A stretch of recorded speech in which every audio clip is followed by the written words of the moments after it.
Ang mawakasan ang mga katiwalian, korupsyon at pandarambong sa gobyerno, itinutulak na sa Kamara ang pagpapataw ng parusang kamatayan sa pamamagitan ng firing squad laban sa mga pampublikong opisyal na mapatutunayang nagkasala sa mga kasong graft and corruption, malversation of public funds at plunder. Yan ay sa ilalim ng House Bill No. 11211 ni Zamboanga City 1st District Representative Kimmer Olaso o Panukalang Death Penalty for Corruption Act. Ayon sa panukala, nananatiling isa sa pinakamatinding banta sa pag-unlad ng bansa ang korupsyon, kaya't kailangan na ng seryosong hakbang para masugpo ito. Sakaling maisabatas, sakop sa parusang death by firing squad ang lahat ng pampublikong opisyal, elected man o appointed, at isasama rin dito ang mga miyembro ng military at police forces. Sad to say that it's been going around. Kaya sabi ko, we should do this because to give a lesson. Alam nyo, pag nasampulan ng to na isa, I really believe that this will put a stop on it. Titigil to kagad. Correct. Ang iba pang mambabatas, ano naman yan ang totoo. Dapat po siguro pag-aralan din maigi yung mga ganyang bill kasi may mga similar. Opus ka agad, ano? Takot ka ba? From before. Paulo Ortiga? My stand is definitely no to death penalty talaga ako. Takot ka rin, ano?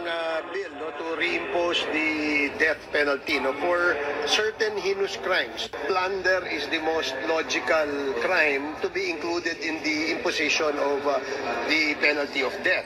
Kaya, kasi may clear benefit dun sa player o dun sa actor. And of course, I think it is one serious step to really send a signal that corruption should not be taken lightly. Bagamat ilang buwan na lang ang nalalabi sa 19th Congress, umaasa ang principal author ng panukala na makalulusot pa rin ito. Kaya't hiling niya, sana'y suportahan ito ng kanyang mga kasamahan at maging ng Malacanang. Yes, yan. Sana nga makalusot itong House Bill ni Representative 1st District Alaso. Taga Zamboanga pala itong nagsulong dito ng death penalty sa mga corrupt, sa mga kawatan. Oy, Representative Ortiga, bakit upos ka agad? Takot ka ba? Takot ka ba? Kawatan ka ba? Ang tinutukoy lang naman dito sa death by firing squad ay yung mga politikong kawatan sa kaban ng bayan. Lalo na ngayon, panahon ni Bangag Marcos Jr., talamak kayong mga kawatan. Talamak ang mga kawatan under Marcos Bangag Adik Administration. Kaya dapat talaga na mayroong death penalty sa mga kawatan, sa kaban ng bayan, dahil yan ang number one nagpapahirap sa Pilipinas. Kung ang bansa ay corrupt, hindi talaga aasinso ang bansa mo. Yan ang buong katotohanan. Tingnan nyo ang Singapore. Tingnan nyo ang Japan. Ang Korea. Ang liit lang ng bansa nila. Pero pag ang politiko, ang gobyerno nila ay corrupt, talagang mag-voluntary resign. Pag alam nilang mali ng ginagawa nila, mag-voluntary resign sila or talagang may kaso sila. Bababa talaga sila. So tingnan mo yung mga bansa na yan. Diba? Successful? Talagang napakaganda, lalo na ang Singapore. Ang liit-liit lang ng Singapore. Pero tingnan mo, napakaganda ng panukalang batas nila. Napakaganda ng bansa nila. Hindi katulad ng Pilipinas na bawat politiko, simula sa barangay captain, pataas sa presidente, puro mga kawatan. Yan ang katotohanan. Kanya-kanyang palusot. kanya-kanyang gawa ng anomalya na para makapagbulsa. Simula sa barangay captain, sa lahat ng ahensya, hanggang presidente yan, ha? So anong mangyayari sa Pilipinas? Na ganyan ang gobyerno ng Pilipinas? Idi kulilat. Lalo na ngayon. Noong panahon ni President Duterte, yes, hindi man perpekto ang gobyerno ni PRRD noon. Mayroon ding mga korap. Pero ang napakaganda lang ng ginagawa ni PRRD dahil pag nalalaman niyang korap, kahit appointed pa niya, kahit kaibigan pa niya, yung nilagay niya dyan, nang malalaman niya na korap, agad-agad tinanggal niya. Agad-agad sinipa niya. Hindi siya nagpapakabulag, pipi at bingi sa mga nangyayari sa mga kabinete, sa mga leaders na pinaupo niya. Talagang sinisibak ni Tatay Digong noon. Pero ngayon, kaya medyo maganda ang takbo noong ang Pilipinas panahon ni PRRD. Kung mayroon mang korap, mayroong kunti ng hindi talaga katulad ngayon. Panahon ni Marcos Bangag Jr. Talagang left and right ang mga kawatan. Talagang kanya-kanya silang anomalya, kanya-kanyang trying hard talaga sila to do the bad things na makapagbulsa, makapagnakaw ng pera ng Pilipinas. Kaya, dumadami ang mga taong nagugutom na halos hindi na makakain sa isang araw. Talagang pinaparusahan ang mga kababayan natin, lalo na yung mga mahihirap, gumagapang talaga sila sa hirap. Putang ina itong Marcos na presidente, na bangag, na hindi man lang sinisibak, lalo na yung si Romualdez, na number 1, umaastang presidenteng hinayupak na yan, nagpakapipibingi itong putang inang adiktos na bangag, hindi man lang sinisibak ang mga korap na mga leaders na mga appointed niya. Syempre naman, bakit naman niya ko ay sisibakin yan? Nasabi pa ni Maharlika, galing sa kanyang mga informer, ng lahat ng agency ang nakaupo ay puro appointed ni Lisa Tanas. Hindi daw talaga si Marcos Jr. ang nag-a-appoint, kundi si Lisa, asawa ni Demonyo. Butod na yan ang nag-appoint sa mga lahat ng mga agency. Pinipili daw ni Lisa Tanas yung mga magnanakaw. Tingnan nyo naman, ang nakaupo ngayon ng mga appointed niya, na mga sekretary karamihan, puro may mga record, puro may mga allegation ng graft and corruption, tulad ng custom or kung ano-ano pang mga ahensya dyan na nilalagay ng putang inang Lisa Butod according kay Maharlika. May mga allegation ang mga appointed ni Lisa mabutod ng korupsyon. Yan daw ang gusto ni Lisa Marcos na ilagay dahil nga hindi natakot magnakaw. At ang sasabihin pa daw ni Lisa Marcos doon sa mga appointed niya, sabi yan ni Maharlika galing sa informer niya, sasabihan daw ni Lisa Marcos na, do you think you can deliver? Do you think you can deliver? Pag ina-appoint ka na niyan dyan bilang sekretary, kailangan siguraduhin mo lang daw na makapag-deliver ka. So what does she mean?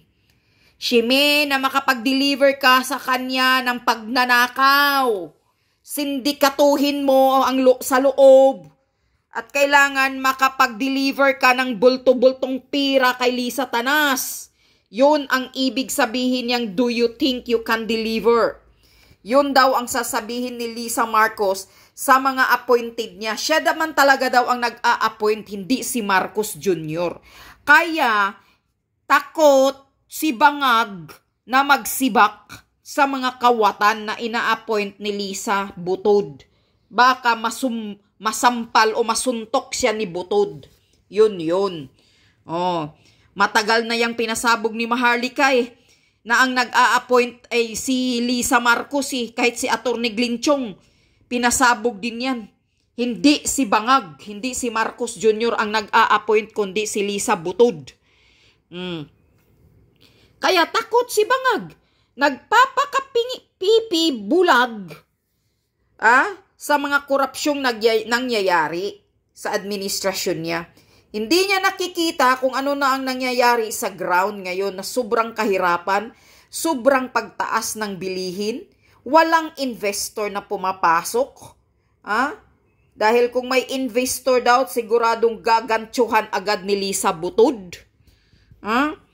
Tingnan mo ang Okada. Anong nangyayari sa Okada ngayon? Magkano ang share ni Butod at ni Tambaluslos daw dyan sa Okada? Sabi ni Maharlika.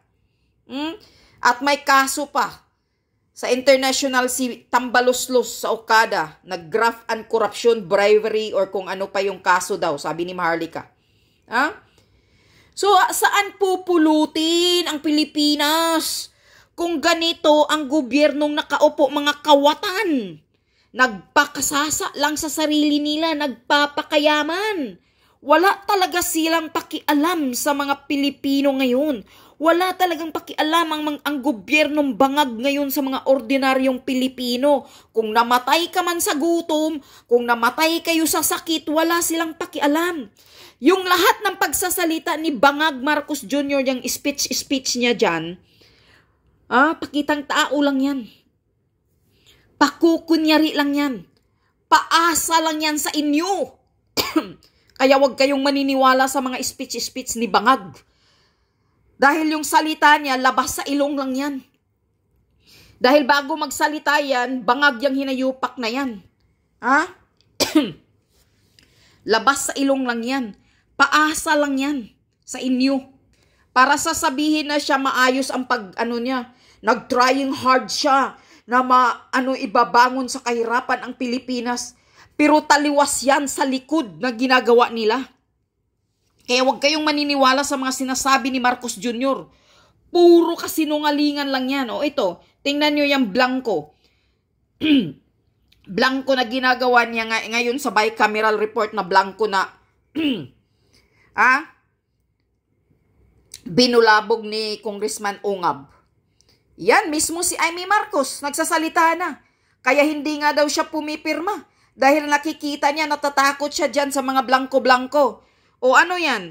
Hindi pa ba yan katotohanan? Sino ang nag-filled up sa mga blanco na yan? Sino ang naglagay ng mga amount ng halaga ng pira dyan sa mga blanco-blanco pagdating sa GAA? Sabi na naman ng informer ni Maharlika, lahat daw yan ay kagagawa ni Lisa Tanas. Si Lisa Tanas daw ang nag-filled up ng mga blanco na yan. Kasi kung blanco yung BICAM report dyan, paano sila nakapagpalabas ng total amount na 6.32 trillion ang budget ng itong 2025 na taon na to? Yan ang mga kababalaghan. Yan ang mga anomalya ng mga putang inang kawatan. Trilyon-trilyon ang budget nila. Magkano kaya ang binulsa ng mga hinayupak na kawatan? At ikaw, Bangag, alam mo naman talaga sa sarili mo na hindi mo kayang magpatakbo sa Pilipinas. Maawa ka naman sa mga ordinaryong Pilipino, mag-resign ka, hinayupak ka, para matatapos na ang kababalaghang ginagawa ng asawa mong putang inang demonya na yan. At kayong mga senador na pumipirma dyan, maghintay-hintay kayo ng kaso nyo kahit sana nga itutuloy ni PRRD, nakakasuhan kayo. Ang lahat ng pumipirmang congressman at senador dyan sa blanco ng bicameral report na yan. O, balik tayo dito sa death penalty. Naniniwala talaga akong hindi ito nila ipalulusutin, itong death penalty. Dahil unang-una sila ang ma-firing squad, ang mga politikong nakaupo.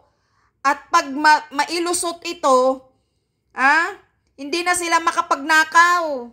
Yun, wala na silang maibulsa. Kaya talagang siguradong gigipitin nila to. At ikaw, Ortiga, wag kang pumalag agad ha, Ortiga. Tangina mong baboy ka. Dahil ang sinasabi doon, kawatan lang ng mga politiko ang magkaroon ng firing squad ng death penalty. Hindi kasama yung mga ordinaryong Pilipino. Politiko lang na nasa gobyerno. Kayo lang ang ma-death penalty, ang ma-firing squad. Kaya palulusutin nyo na to. Huwag nyo nang iipitin itong House Bill na isusolong ni Congress Alaso dyan sa Zamboanga. Isusolong niya daw to.